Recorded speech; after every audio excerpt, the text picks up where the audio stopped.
Today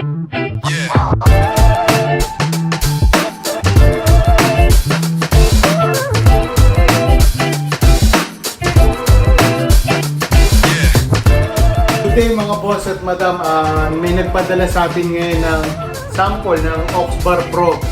Ayan, ang difference nila, meron na tong liquid indicator ngayon. Kaya mas machi-check natin yung juice natin at yung kulay niya, mas pinaganda na ito. Shoutout nga pala kay Boss Takiya Genji sa pagpapadala ng sample sa atin. Ayan. Kanya yung design niya, ibang-iba na. Sobrang solid.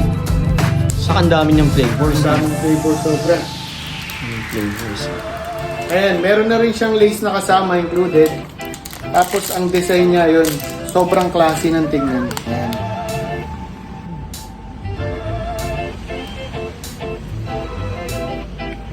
Siyempre, bukod sa design, titikman din natin kung nandun pa ba yung sarap ng Oxbar na hinahanap-hanap ng mga tao.